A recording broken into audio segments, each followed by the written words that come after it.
Hey guys, so we're going to do a little playthrough of Dark Souls 3. I've played through some of the game already, so I am familiar with some of the things in the game. I've found a lot of the secrets, but some of it's going to be, a little bit blind. We're going to try and find as much as we can for anyone who wants to, wants a little bit of help finding all the items in the game or all the secrets in the game. Um, we will do our best to make this fun and informative at the same time. So let's go ahead and get started.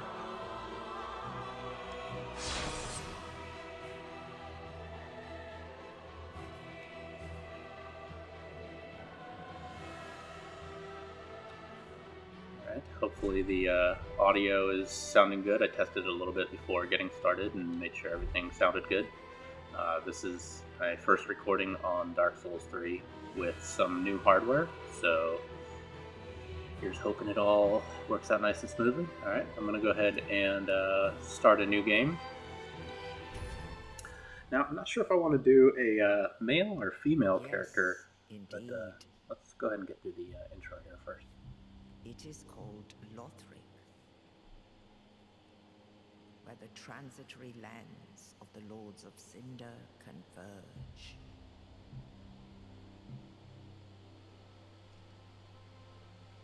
In venturing north, the pilgrims discover the truth of the old words. The fire fades, and the lords go without thrones.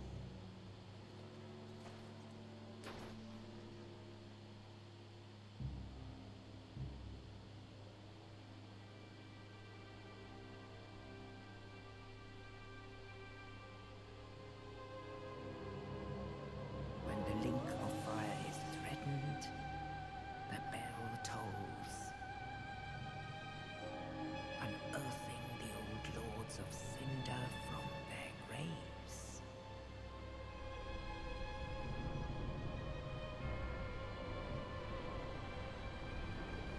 Aldrich, saint of the deep,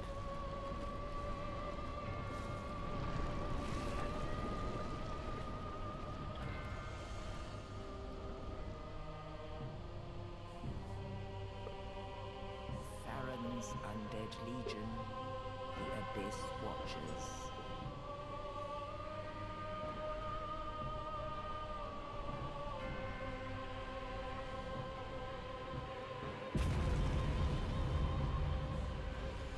And the reclusive lord of the profaned capital.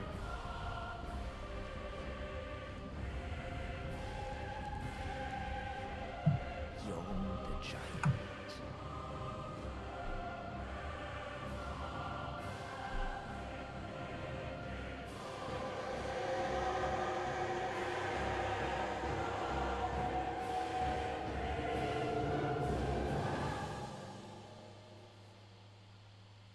Only in truth, the lords will abandon their thrones.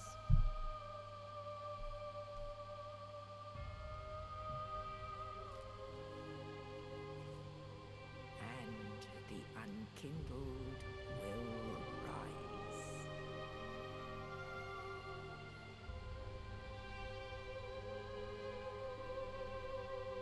Nameless, accursed undead, unfit even to be cinder. And so it is that ash seeketh embers.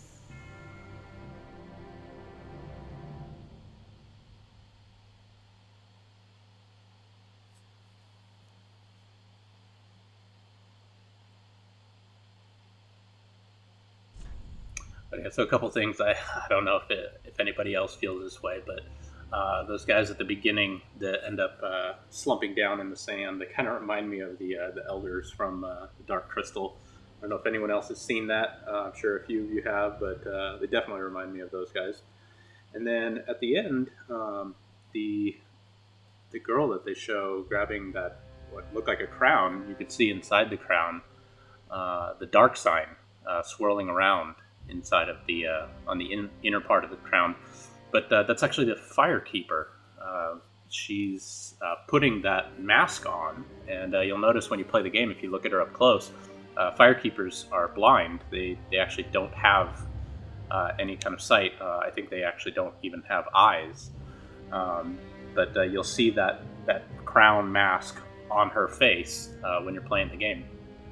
So that was actually her donning the mask at the same time that that we have risen. So I'm gonna go ahead and I don't know what name I want to go with here. I almost want to pick a name that wouldn't be obvious that I'm a player if I was to be, say, summoned into another player's world, invading them. Let's see.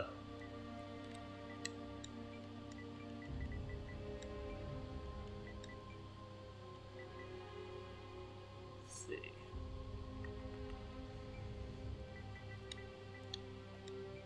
if maybe this might fuck with people if they've played far enough into the game and they happen to see this name.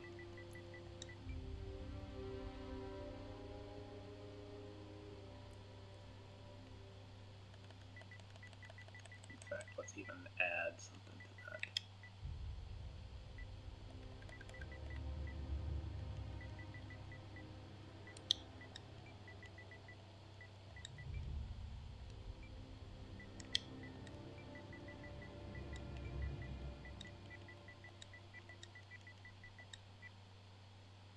Okay, so I can't make it very long. Let's see.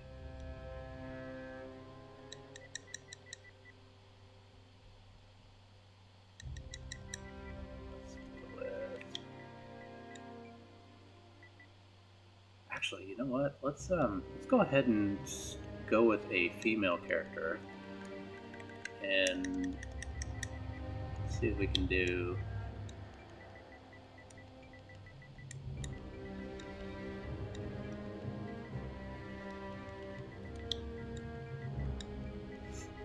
This. Nice. All right. You're going to go with a female. Keep her young. Now I'm going to go with a deprived class. Reason I do that is because I want to be able to control every aspect of her build or his build, whichever character I'm going with.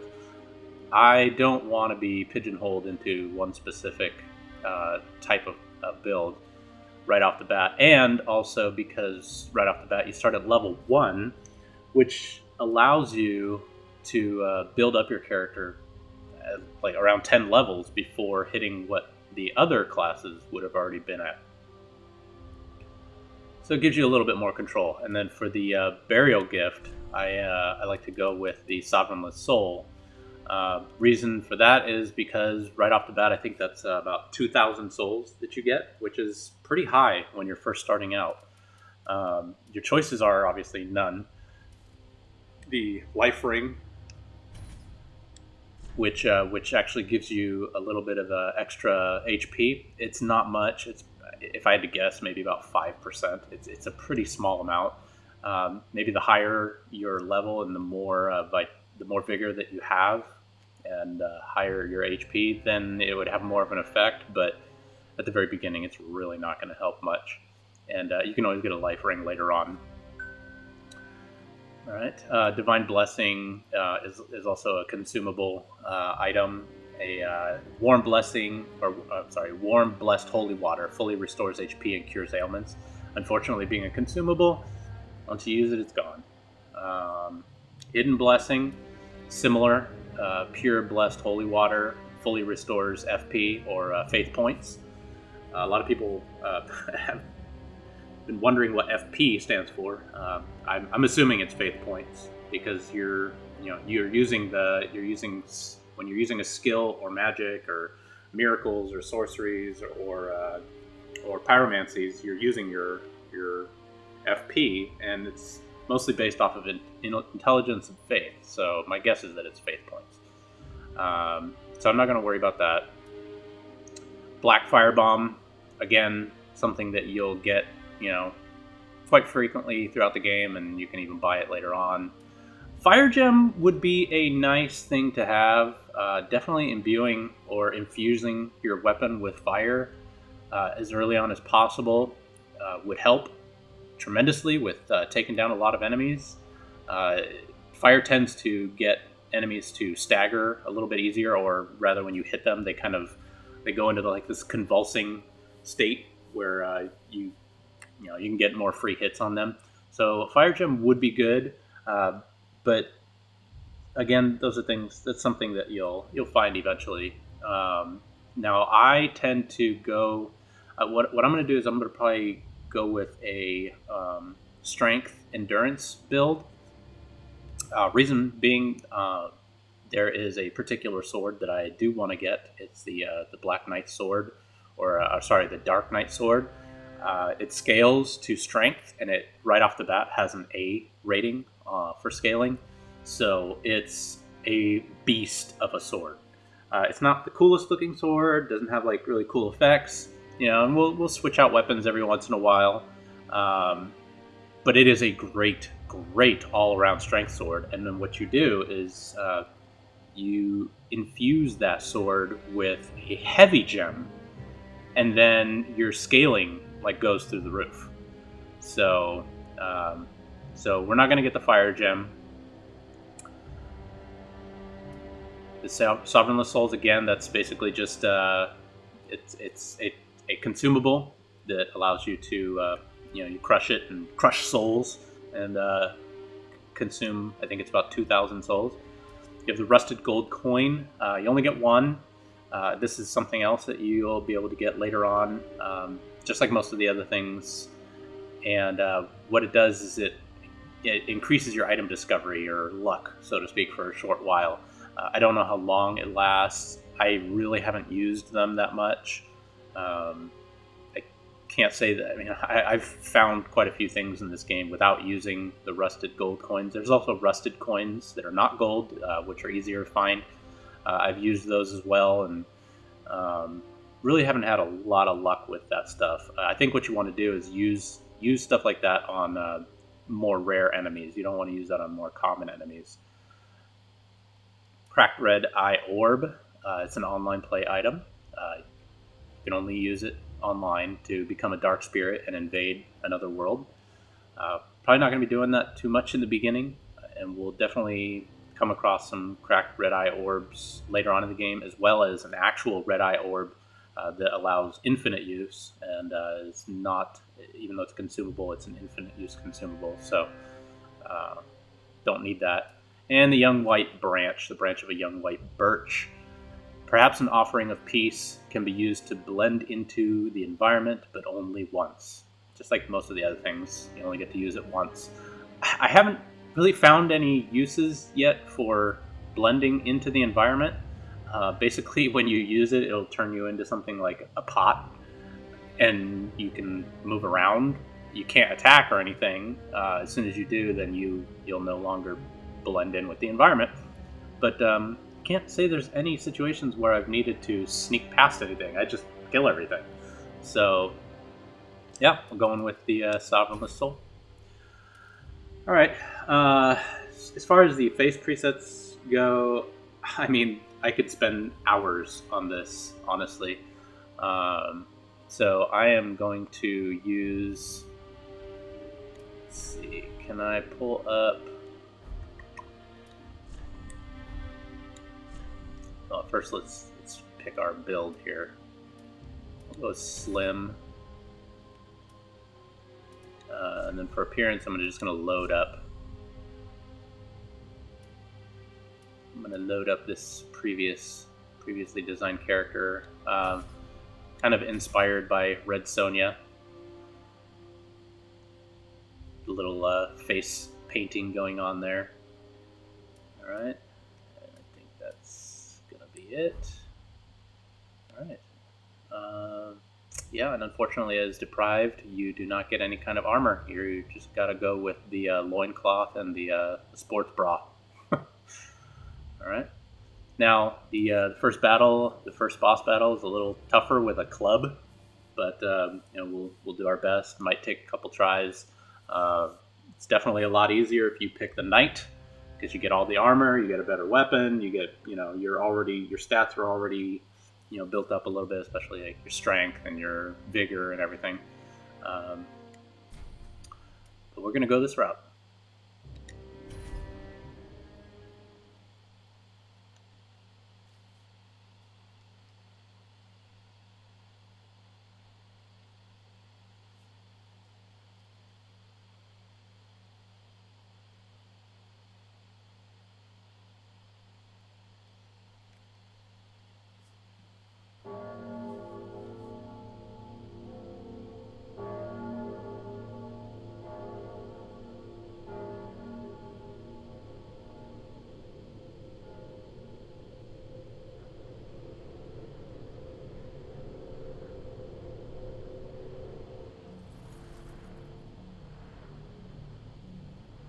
Now, as you know, the bell tolls, and when the bell tolls, we rise.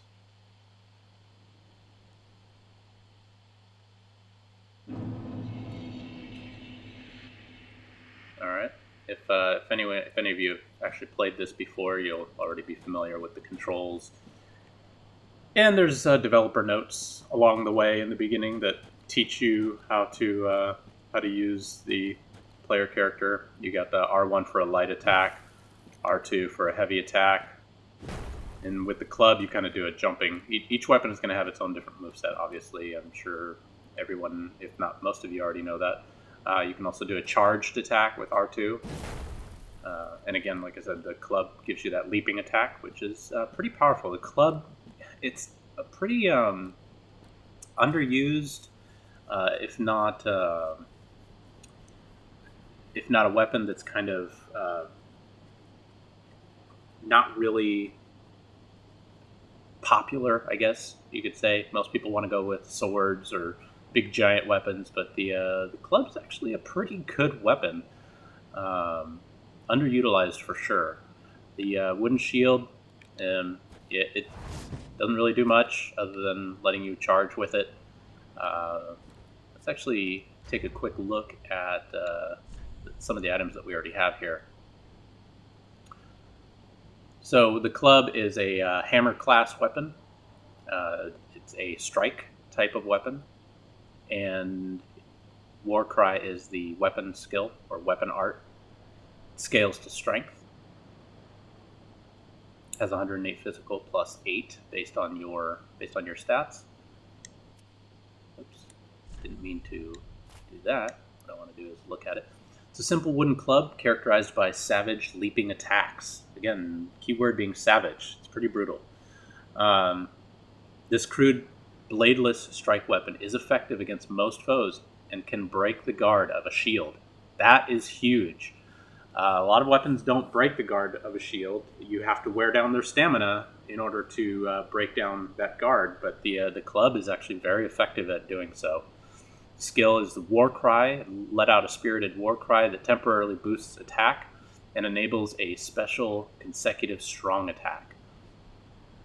Now, in order to use that, you need to be either using a shield that allows you to use your weapon art or weapon skills, or you need to two-hand it. So what we'll do is we will go into two-hand here, hold down L2 to do the war cry, and then you can follow it up with that.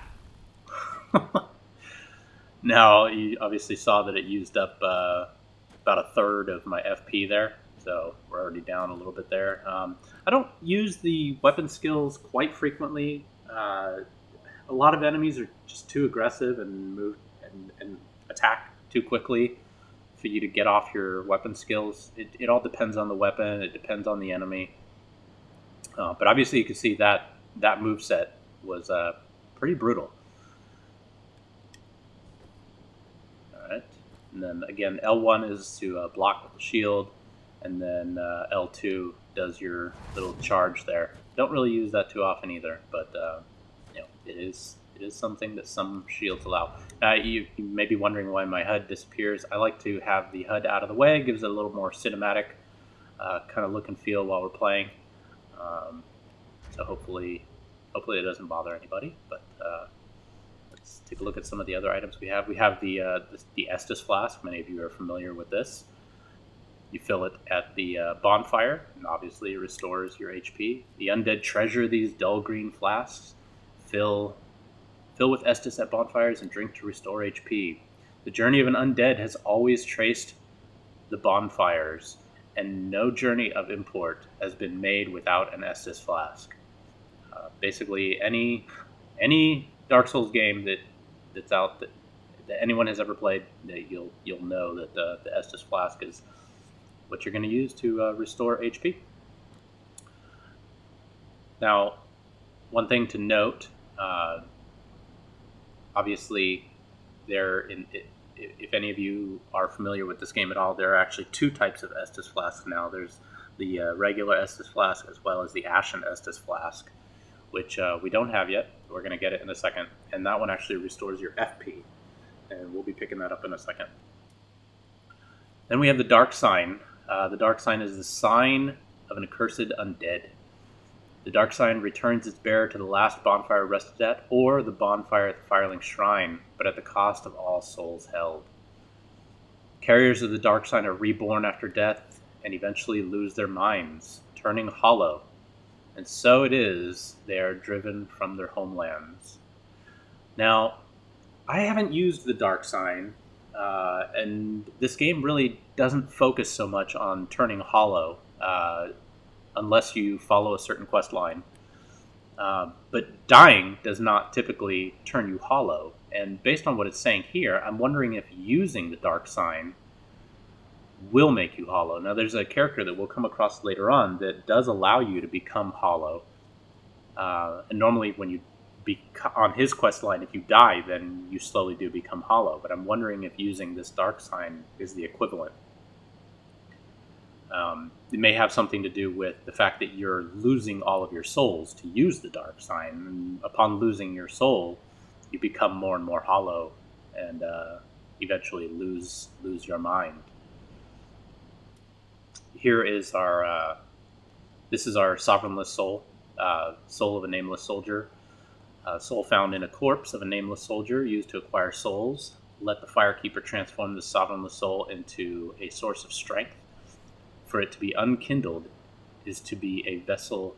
For to be unkindled is to be a vessel for souls. Now, we are unkindled, therefore we are a vessel for souls. That's how we're able to collect souls. And this is the gift that we chose. Like I said, I believe it's around 2,000 souls. And we have the Black Separation Crystal, a charm of farewell granted to banished undead. The crystal sends phantoms back to their homes, or you back to yours. Beware of fickle use of this item if you intend to nurture relations. Basically, what they're saying is, don't use this in a fickle manner. Don't use it too frequently. If you're inviting people to join you in your world, if you send them back to their world, they might get a little butthurt. I had that happen one time. I was farming some souls in an area, and I was summoned, and I think the person sent me back immediately because they didn't see me carrying a specific weapon that was needed during the battle. Even though I did have that weapon, I just hadn't switched to it, and I think that they were probably kicking me back out for that reason. That would be my assumption. I can't think of any other reason why they would have sent me back, because my character was pretty badass, and quite honestly, probably would have carried part of the battle. So I'm going to end up putting this in my quick slot. Estus obviously goes in the items or in inventory slots. And then we have the Way of White Circlet, an online play item also. Restore the connection to other worlds. Those who engage in unjust deeds when in contact with other worlds will lose their connection to them. Now, I'm not really sure how this is used or why it's used or what is considered an unjust deed. I think what that means is, let's say you invade or you're summoned into a world, if you were to do something like kill another player's NPCs, that might be an unjust deed. I don't think that invading alone would be considered unjust. I know that in previous, I think it was in Dark Souls 1, you could actually invade other players' worlds and go and kill off their NPCs, ruining their game, basically. Um, so I guess this is basically used to restore your connection to other worlds if you go and do unjust deeds such as that. Um, Not sure why you would need to. If the item is available, then I don't know why they would need to create a situation where you would have to restore the connections if you can anyway. Maybe it's something that's timed. Maybe you have to wait a certain amount of time before using it. The Way of White Circlets assume such sin as their own. Basically, they're absorbing that sin or absolving you by absorbing the unjust deed that you have partaken of, but are found few and far between. Acting without honor will never be without risk. So this might be, it's showing one next to the item. So it might be a single-use consumable. It might not be something that you can use repeatedly. So I guess if you accidentally kill an NPC or do something unjust in another person's world, then this is kind of a way of being absolved of that sin. It's possible you might be able to go to the goddess Velka, which is found later on in the game, and be absolved of those sins as well.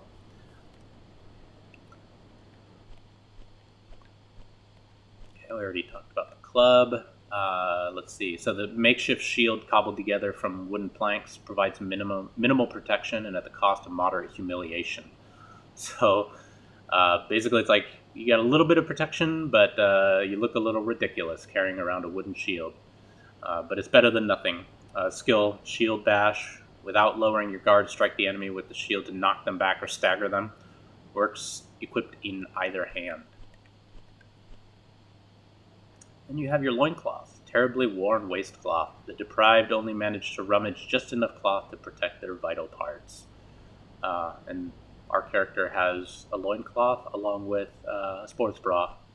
But the sports bra is apparently part of the character design. So there's no lore behind that one. Alright, so let's go ahead and let's get going. I've already spent enough time here as it is.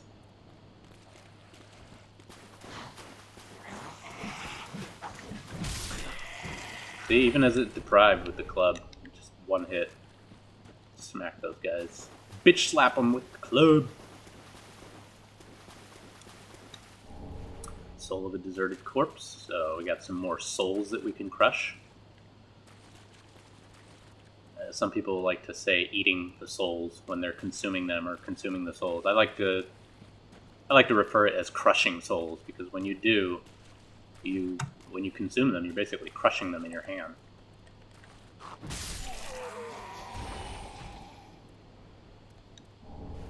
And there's our Ashen Estus flask. So real quick, let's take a look at that. Undead treasure these dull ashen flasks. Fill with Estus at bonfires and drink to restore FP, faith points. Quite befitting of an unkindled, an Ashen Estus flask turns a bonfire's heat cold. So you got your Estus for HP and your Ashen Estus for your FP. Now we'll probably end up reallocating everything into our Estus in the beginning, just mainly because we're not going to be using a lot of FP.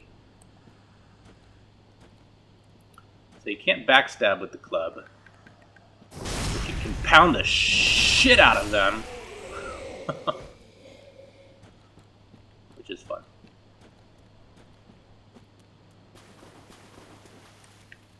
Alright, so let's go here.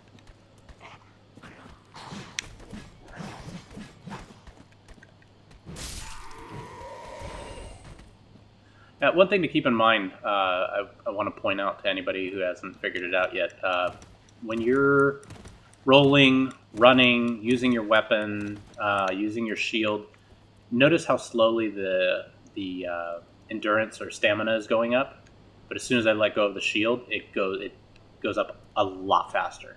So if you're wondering why your stamina is taking a while to fill up, it's probably because you're holding your shield up. So that uses stamina or prevents the stamina from going up. So typically what I'll do, especially in a fight, is I will back off as far as I can safely can get and lower my shield.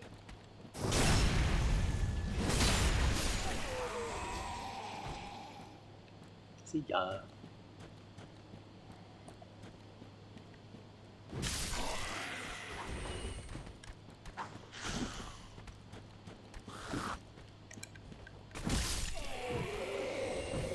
I was trying to circle around and get a back slam on him, I should say. Now, back here is a giant overgrown crystal lizard. I am not going to take him on right now, simply because with the club, I don't have enough reach to comfortably get some good hits on him. I could run and get the soul in the back, but honestly, I'm really not too worried about it. But you can see the crystal lizard back there. It's kind of a pain in the ass when you're deprived, and I've already got to deal with the first boss as a deprived, so I don't want to create any more stress for myself than I already have to, so I will just come back for that. I can't use his drop yet anyway. He drops a Titanite scale, which is used for your special weapons, like boss weapons, which I don't have any yet, so not worried about it. And I'm sure many of you probably want to see me fight him and die, because it is funny to see me get frustrated. But there will be plenty of that, trust me. There will be plenty of frustration. Alright, we got our first gesture.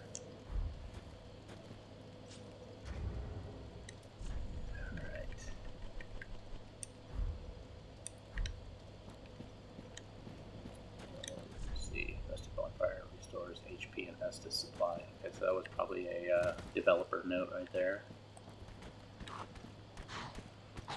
Come on, take a swing. Take a swing. Ah! Oh, really? Oh my god. Wow. That was really bad. Well, normally I wouldn't come back to the bonfire, but since it was literally 5 feet away, might as well. Let's try to do this right this time.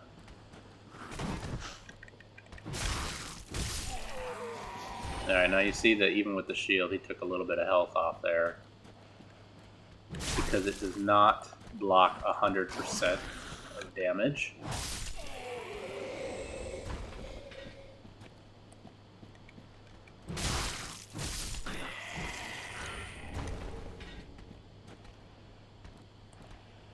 Let's go, Bubba.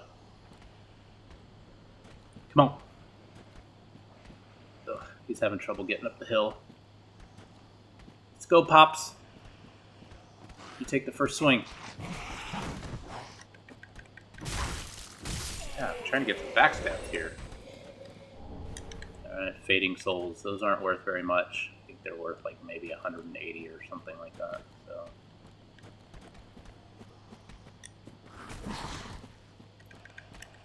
There we go.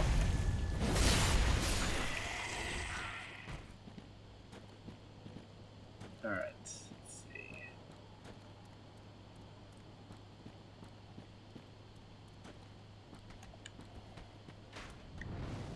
Okay, I'm gonna deal with the guy with the... This guy's got a shield and a spear, so I'll try and get him to come up a little bit. Because otherwise the guy with the flaming arrows will stagger us. Come on, dude. Come on.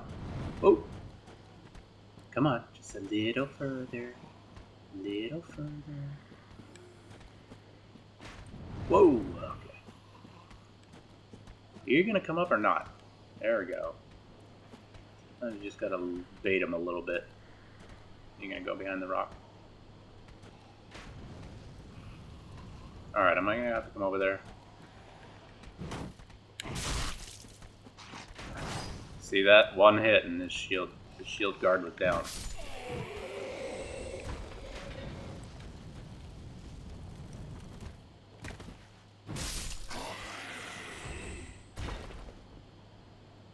How dirty I am already from rolling around in the dirt. Alright, 5 firebombs. Nice. Those will come in handy on the first boss.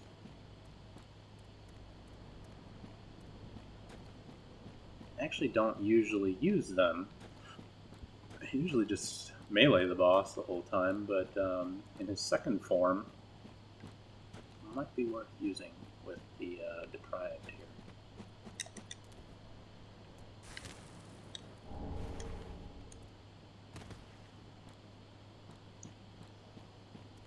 Alright, let me do a little plunge attack here.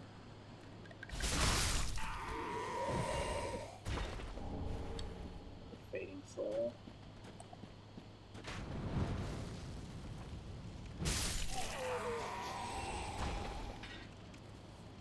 Alright, so here we go. This is the first boss. This is Iudex Gundyr, which I think is both Latin and German. I think Iudex means judge. I think Gundyr was German for battle.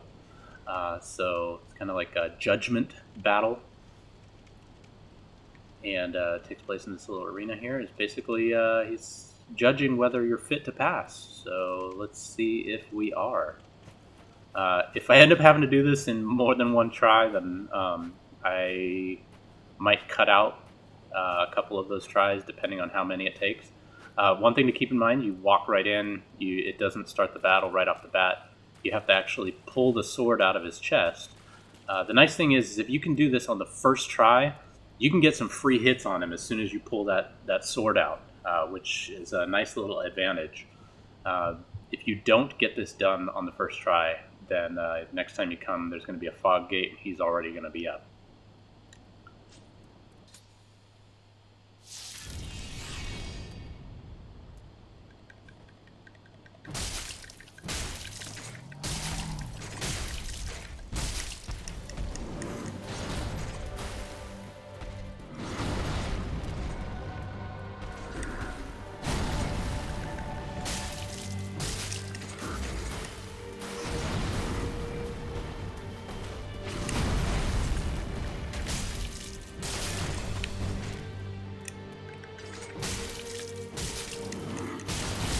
Damn it. Got greedy. And you know what? I did not equip my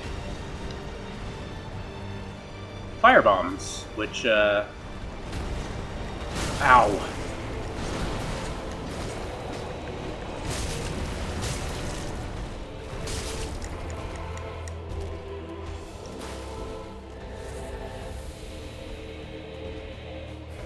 Come on. Give me a leaping attack or something. Ah, damn it. Oh! Oh, no! There goes my first try. Damn it. I should have equipped the fire bombs and I completely forgot about it. Oh well. I didn't really get a huge advantage from those first few hits. Didn't do a ton of damage because of how under-leveled I am, but let's, well, first of all, let's take that off. Let's go ahead and do that. I'm going to de-equip the Ashen Estus. Alright. Damn. That sucks. I was really hoping I would get it on the first try. Which has happened before, but of course not this time, now that I'm recording.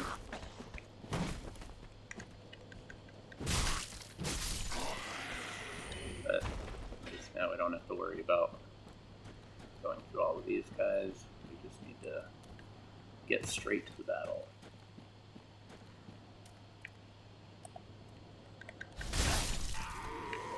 One thing to let everybody know, with your item list at the bottom, or items that you can cycle through. Right now I only have 2 items, but if you get to a point where you have a bunch of different items to cycle through, what you can do to quickly get back to the first slot, if you have your Estus in the first slot, is hold down on the D-pad, and it'll jump straight to the first item.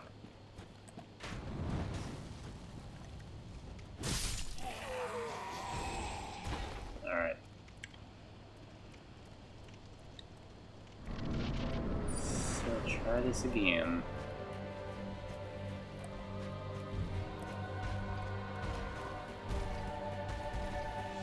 Go grab my souls over here.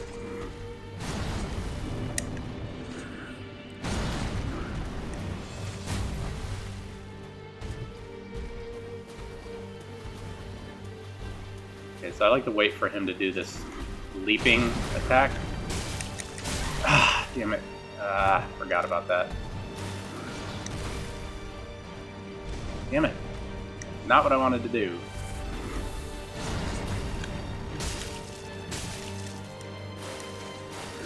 So he'll do this leaping attack. What I'll do is I'll just roll past him, get in a couple hits, and back off.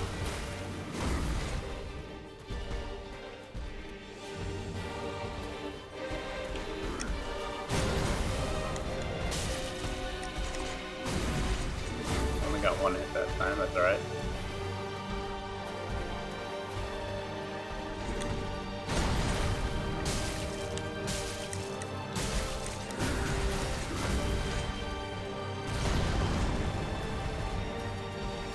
Get our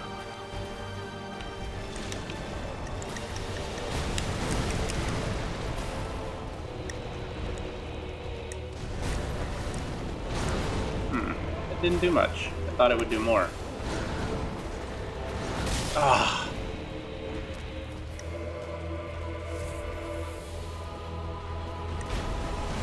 Oh my god. The reach is ridiculous.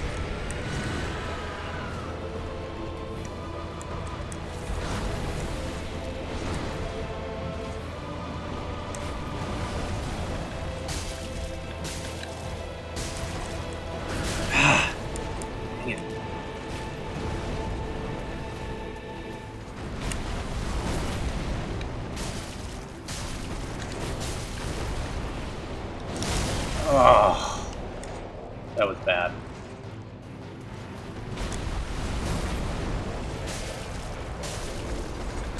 There we go. Alright, second try. Whew. I had no life left and no Estus left. Alright, we got the coiled sword. I'm going to go ahead and light this first. Then we're going to rest.